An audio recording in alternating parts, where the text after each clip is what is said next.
میرے خیال میں انسانی دماغ میں ایک جگہ ایسی ہے جہاں انسان مشکل حالات میں پناہ لیتا ہے، اور دل میں ایک کونا ایسا ہے جہاں زندگی میں ہونے والے حادثے ہمیشہ زندہ رہتے ہیں، جبکہ شام اور فلسطین کے لوگوں کے لیے یہ سانحے اور حادثے دل و دماغ کا تصور نہیں بلکہ روزمرہ زندگی کی حقیقت ہے۔ اس قتل و غارت کو بے یار و مددگار کھڑے دیکھتے ہوئے میں بھی سوچتی ہوں کہ کہاں پناہ لوں۔ میں اپنے ذہن کے اندر جھانکتی ہوں کہ شاید اس بے حسی کی کوئی منطق سمجھ میں آ جائے، یا سمجھوں یہ سب حقیقت نہیں، لیکن میں اداسی، غصے، مایوسی، پریشانی میں ہی غرق ہو جاتی ہوں، اور آخر میں یہی سوال کہ کیوں؟ یہ سب کیوں ہو رہا ہے؟ پوری دنیا میں ہم زیر عطاب کیوں ہیں؟ ہم اسے روکنے کے قابل کیوں نہیں؟ بیرون ممالک میں ہم سیاسی طور پر کمزور کیوں ہیں؟ ہمارے پرزور احتجاج وائٹ ہاؤس کو اور نمائندوں کو لکھے جانے والے خطوط کے جواب میں اگلے ایک ہی منتر کیوں پڑھتے ہیں کہ اسرائیل کو دفاع کا حق حاصل ہے؟ ہم اس مقام پر کیوں ہیں؟ کیوں ہمارے ذہن کیوں کے سوالات سے بھرے ہوئے ہیں؟ ہمیں واقعی اس بات پر غور کرنے کی ضرورت ہے کہ ہم امت کے لحاظ سے کہاں ہیں اور ہم کیا بن گئے ہیں۔ ایک وقت تھا جب مسلم امت دنیا میں قابل احترام تھی، دوست ہم سے محبت کرتے تھے اور ہمارے دشمنوں کے دل میں ہمارا خوف تھا۔ آج ہم دنیا کے نشانے پر بدنام اور قابل نفرت گروہ بن چکے ہیں۔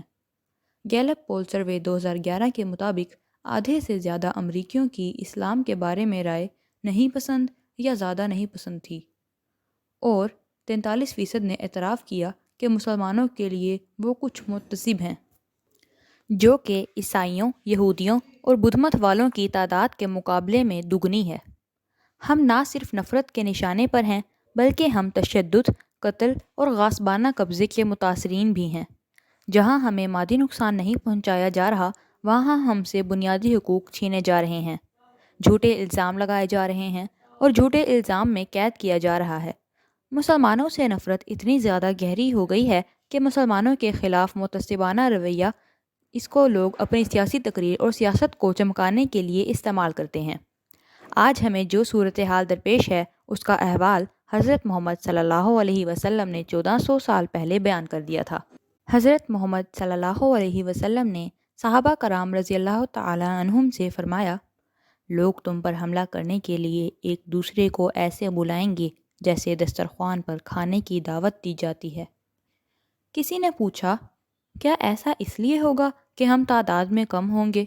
آپ صلی اللہ علیہ وسلم نے فرمایا، نہیں، بلکہ کثیر تعداد میں ہوگے، لیکن تمہاری حالت پانی کے اوپر جھاگ جیسی ہوگی، اور اللہ تمہارے دشمنوں کے دل سے تمہارا رعب نکال دے گا اور تمہارے دلوں میں وہن ڈال دے گا۔ کسی نے پوچھا، وہن کیا ہے؟ آپ صلی اللہ علیہ وسلم نے فرمایا، دنیا کی محبت اور موت سے نفرت۔ صحیح حدیث ابو داؤد اور احمد۔ جیسا کہ حضرت محمد صلی اللہ علیہ وسلم نے پیشن گوئی کی تھی، قوموں نے ایک دوسرے کو ہم پر حملے کی دعوت دی جیسے دسترخوان پر کھانے کی دعوت دی جاتی ہے۔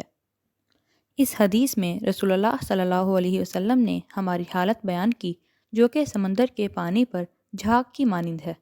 اگر آپ سمندر کے پانی کی سطح پر جھاگ کی پتلی تہ دیکھیں جو بالکل بے وزن اور بے حیثیت ہوتی ہے، ہلکی سی ہوا سے ختم ہو جاتی ہے، اس میں اتنی طاقت نہیں ہوتی کہ یہ اپنی سمت بدل لے، بلکہ جہاں پانی کا بہاؤ ہوگا یہ بے وزن جھاگ اسی سمت مڑ جائے گی۔ یہ ہماری حالت ہے، جیسا رسول اللہ صلی اللہ علیہ وسلم نے بیان کی۔ ہمیں اب کیوں کے سوال کی طرف متوجہ ہونے کی ضرورت ہے۔ حضرت محمد صلی اللہ علیہ وسلم نے اس کا جواب وضاحت سے دیا ہے۔ آپ صلی اللہ علیہ وسلم نے فرمایا کہ دلوں میں وہن آ جائے گا۔ جب وہن کا معنی پوچھا گیا تو رسول اللہ صلی اللہ علیہ وسلم نے کم الفاظ میں بہت گہری سچائی بیان کر دی۔ آپ صلی اللہ علیہ وسلم نے فرمایا، دنیا کی محبت اور موت سے نفرت۔ رسول اللہ صلی اللہ علیہ وسلم نے ان لوگوں کے بارے میں اطلاع دی جو دنیا کی زندگی میں اس قدر غرق ہو جائیں گے کہ ان میں خود غرضی، مادہ پرستی، آخرت اور اللہ سے لاپرواہی کی خصلتیں پیدا ہو جائیں گی۔ آپ صلی اللہ علیہ وسلم کے مطابق وہ لوگ دنیا کی زندگی کو پانے کے لیے اخلاق اور کردار کھو دیں گے۔ اخلاقی کردار کے دائرے کے اندر ہی قوموں کی قسمت بدلتی ہے۔ عروج و زوال اور زوال سے عروج کا سفر اس قوم کے کردار کے عروج و زوال سے ہی وابستہ ہے۔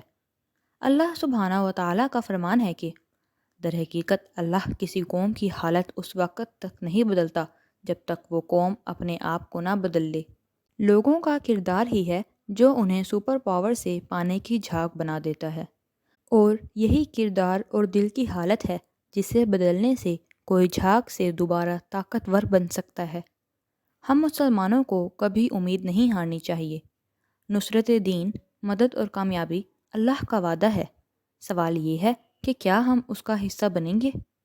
اللہ تعالیٰ قرآن پاک میں اس کی یاد دہانی کرواتے ہیں کہ نہ بے دل ہو اور نہ دکھی ہو، تم ہی کامیاب ہوگے اگر تم سچے مومن ہو۔ صرف ہمارے خالص ایمان سے اور کوشش کے بعد ہی اللہ سبحانہ و تعالیٰ ہماری حالت بدلیں گے۔ اس لیے لہو لہان شام اور فلسطین کے واسطے خدارہ امت کو ہوش میں آنے کی اور خدا سے جڑنے کی ضرورت ہے۔